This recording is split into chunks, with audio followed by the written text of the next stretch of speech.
Maganda pag sa umaga. Ikot-ikot dahil kulang ng tao.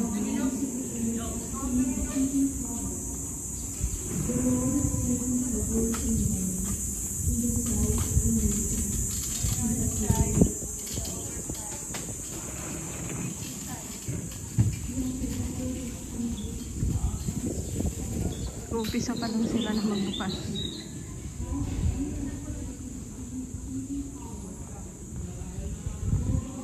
Wala pa akong nakikitang Mercury.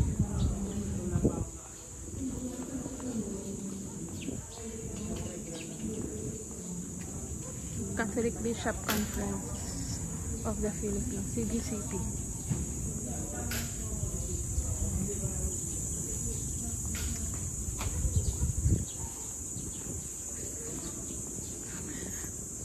Ngayon naman, pupunta tayo ng Manila Cathedral. Diba? Lahat ng simbahan. Mamaya Quiapo, Santa Cruz. Marami pa akong dadaan ng simbahan. Lagi ako pupunta dito. Lagi talaga akong dumadaan sa lahat ng simbahan. Hindi naman nagsisimba.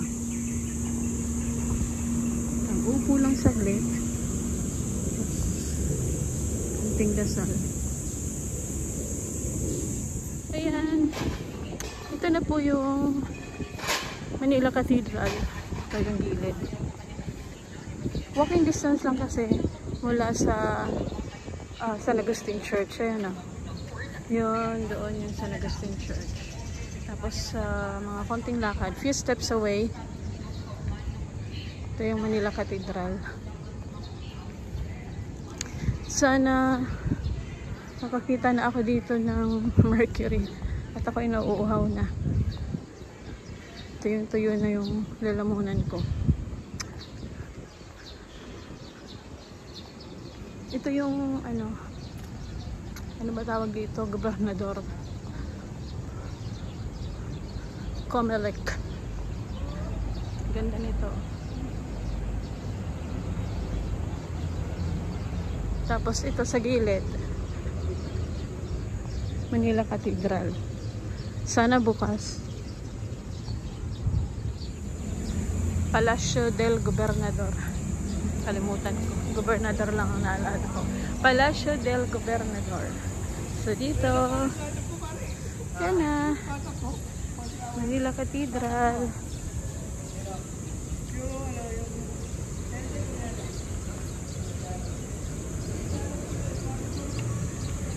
Pasok tayo.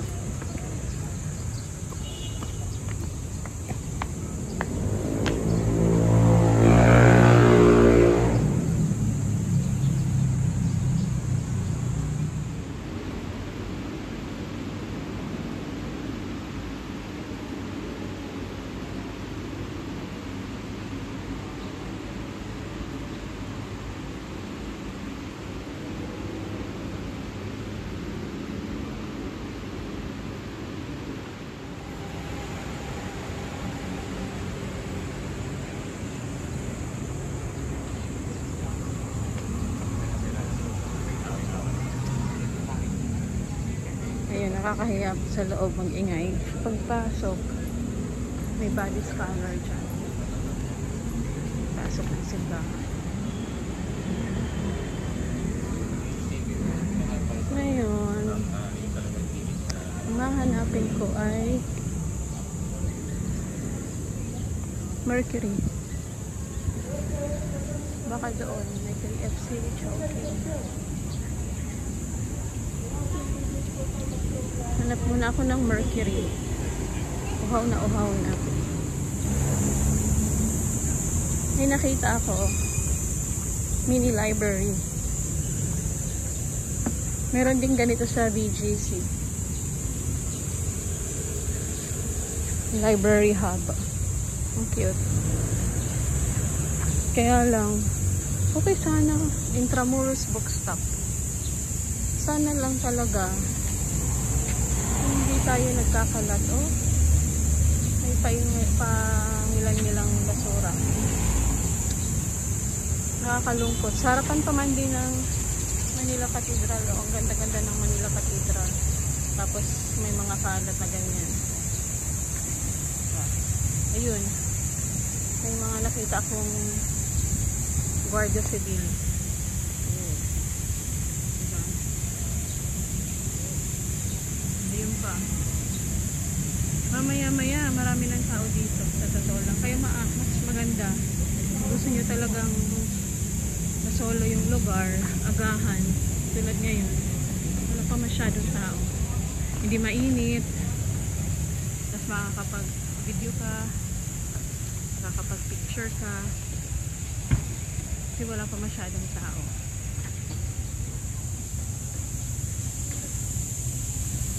Wait.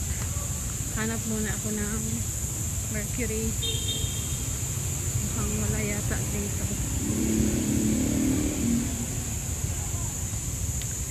Sana talaga ay luminis na. Kasi si Yorme na ang mayor.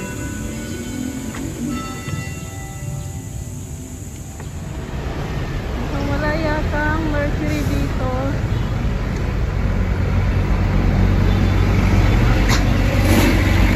Try ko dun sa dulo. Pag wala sa 7-Eleven na lang.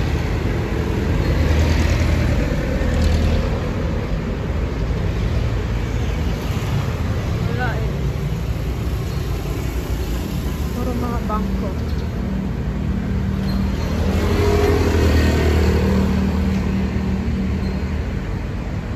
Balik tayo dun.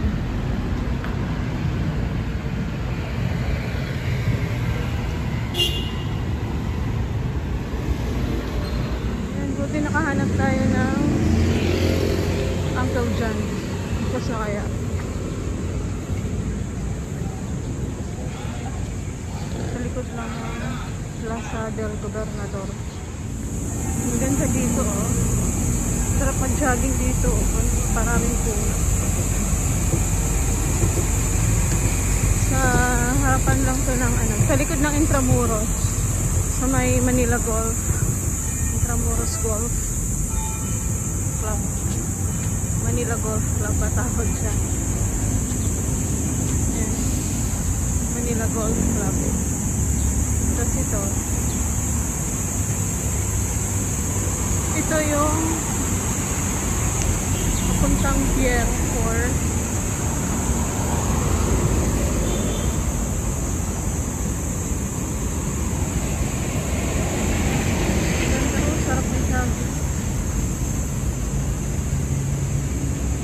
Puro puno.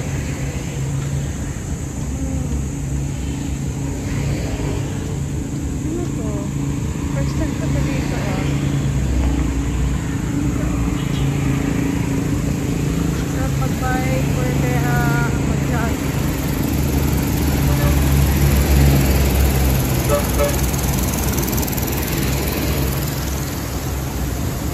Manila Golf yan.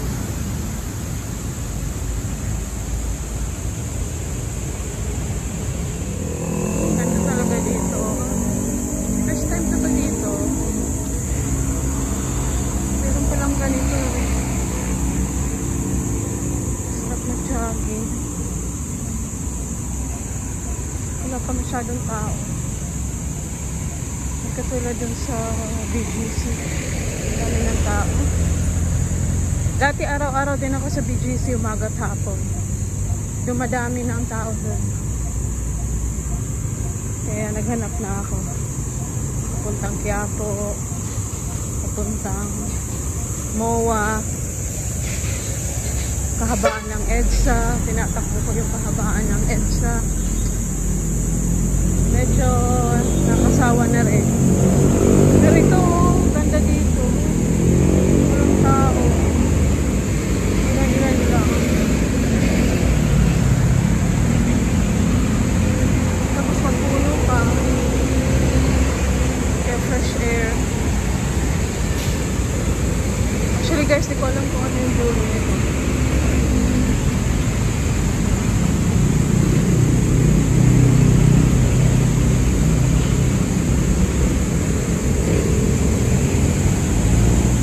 Na-amaze lang ako dito sa lugar na to. Gusto kong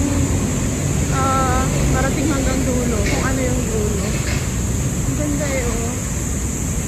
Ito, ano pa rin to eh. Intramuros. Ito sa gilid. May ganito pala.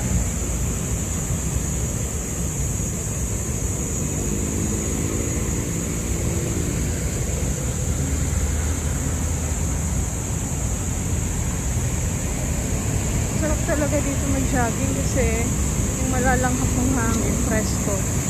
Dahil mapuno. Unlike yung binabaktas mo yung kabaan ng EDSA, Shaw Boulevard. Wala eh. Gusto ko lang kasi subukan. Natakbuhin hanggang MOA, hanggang Parcal. Nakaya naman. Tapos nung nagsawa, trinay naman ang hanggang Quiapo, hanggang dito, Intramuros. Kinaya din naman. Pero ano lang eh, tinignan ko sa Google, parang nasa 19 kilometers or 20 kilometers. So, more than half marathon na rin. Tapos ang ginagawa ko para maging makompleto yung half marathon. Pag half marathon, 21 kilometers.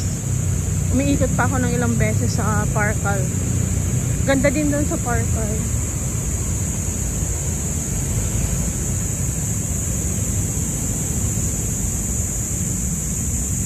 Kaya dulo nito.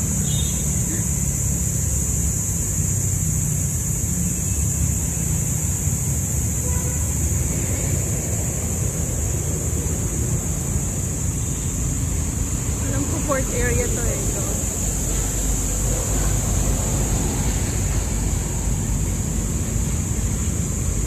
Sasakay ka ng Tubo, doon yung Pier 4 kabila.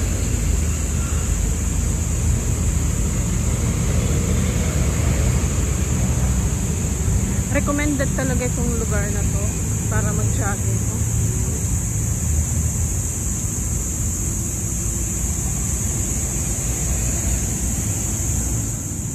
So dito pa rin tayo. Ito yung mapuno na lugar. In fairness, wala siyang amoy, hindi siya mabaho, hindi mapanghi.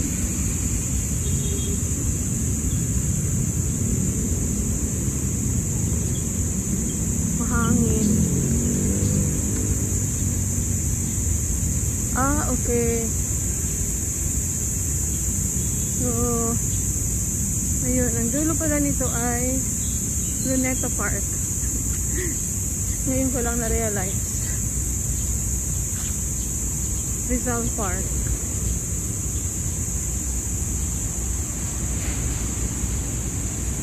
Ganda talaga nito dito.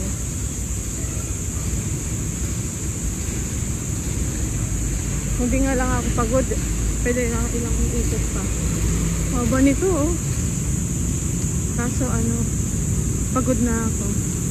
Mula Pasig ba naman hanggang dito. Tinakbo ng walang hinto.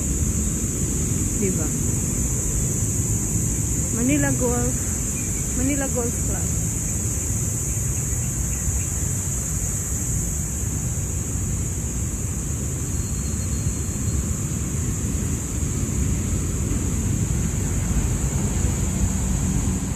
Bakit walang gaanong tumatakbo dito? Ang ganda dito.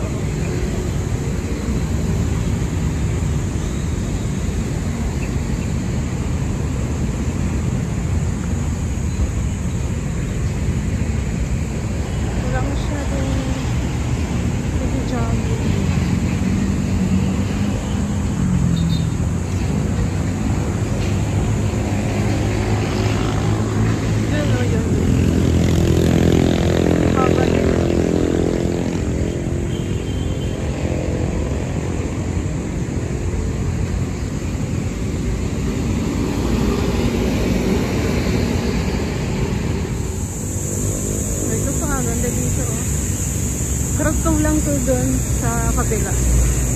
Kala ko talaga wala nang pwedeng pasyalan, takbuhan, jogging. dito sa bandang Maynila. Meron pa pala ako. Ito yung kalsada. Yung pabalik ng Quiapo. Ito naman, papuntang Rojas Boulevard. Tapos, sa gilid, ayan. Ito sa gilid, maluwag. Pwedeng mag-jogging, mag-biking, or gusto mo lakad lang. Ganda. Ang nagustuhan ko, na-amaze ako kasi mapuno. Tsaka hindi naman siya ganong madumi. I mean, yung kalat niya mga dahon ng puno kasi nga maraming puno. Pero hindi naman siya makalat. Sana lang may nagme-maintain dito. Sana yung mga tupad. Dapat kasi winawalisan nila. Maya't maya nakaabang ang mga nagwawalis sana. Yan. Lalakarin ko lang pabalik ng Quiapo.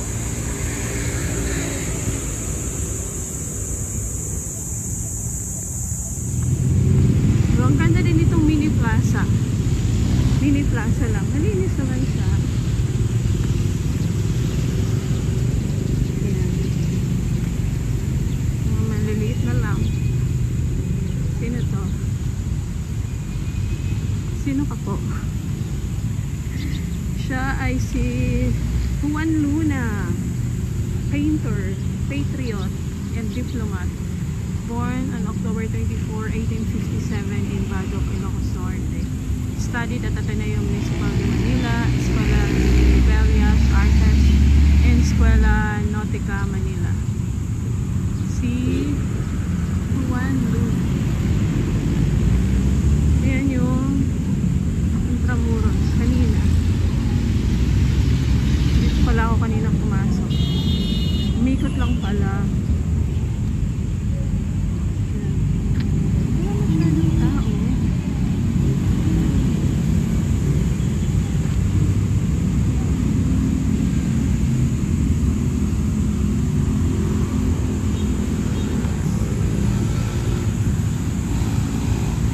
Ayun, tatawid tayo.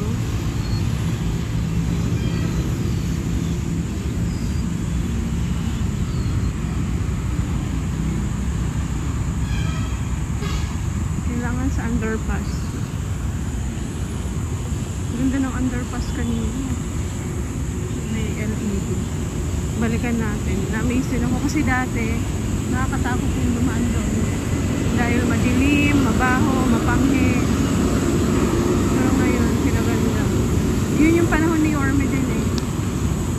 Alam, natatandaan ko panahon ni Yorme nung pinagawa yun. Nilagyan ng LED lights para hindi nakakatakot. Kasi kadalasan mga estudyante ang dumadaan doon. Medyo may mga kaya. Kaya maraming nadudukutan. Naalala ko noon si Mark, ang bunso namin, pumapasok ko siya dito sa Mapua. Ilang beses din siya nadukutan.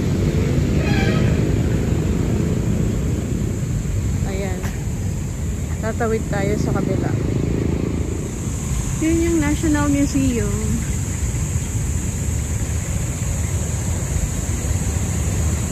Ayoko nang pumasok dyan. Nakailang beses na rin akong pumasok dyan. National Museum. Tatlo yan eh. Yun yung isa doon. History, anthropology. Ano pa yung isa? Kalimutan ko. Ayan. So, balik lang tayo doon. Sa may Manila City Hall. Ayan. Kita nyo. Ang Manila City Hall. Galing ako dyan kanina. Makeup lang. National Museum of Fine Arts. Anthropology.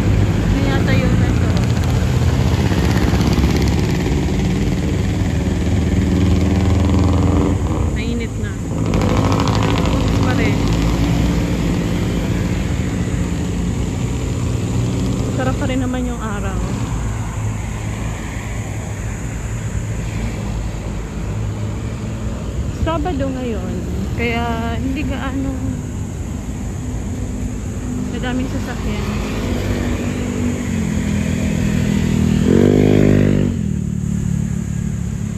So doon tayo pupunta sa Manila City Hall, tatawid ulit papunta Akyat. Ayan, balik ulit tayo dito sa underpass.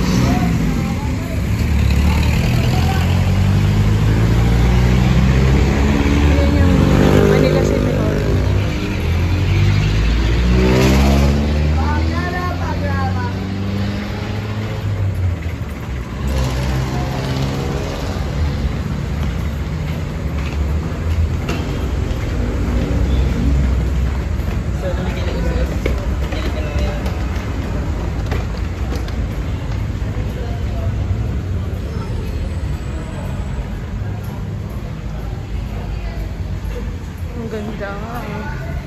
Ganda.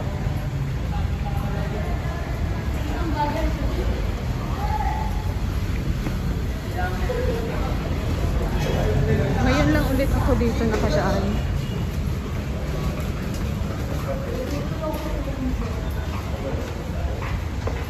Ganda, diba?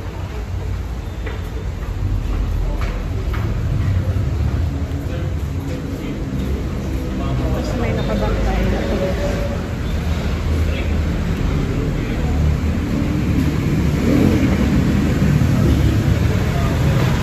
Dito tayo.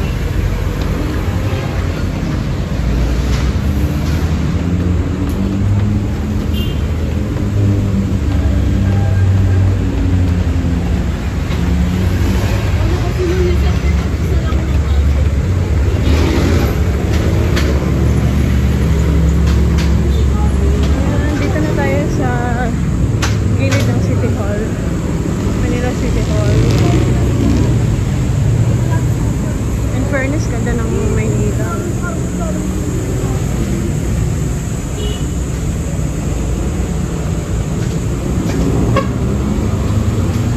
Ayan.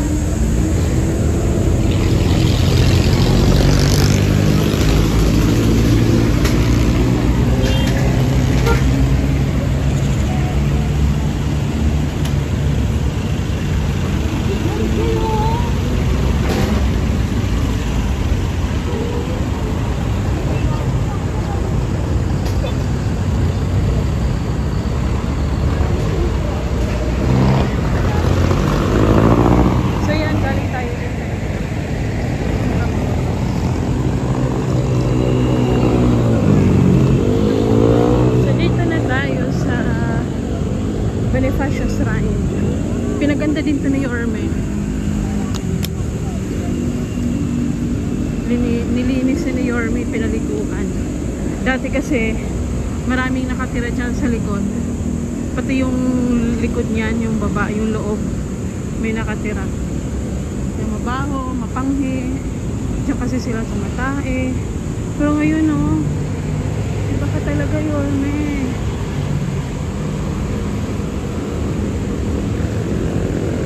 So, ito yung City Hall. Yung Intramuros.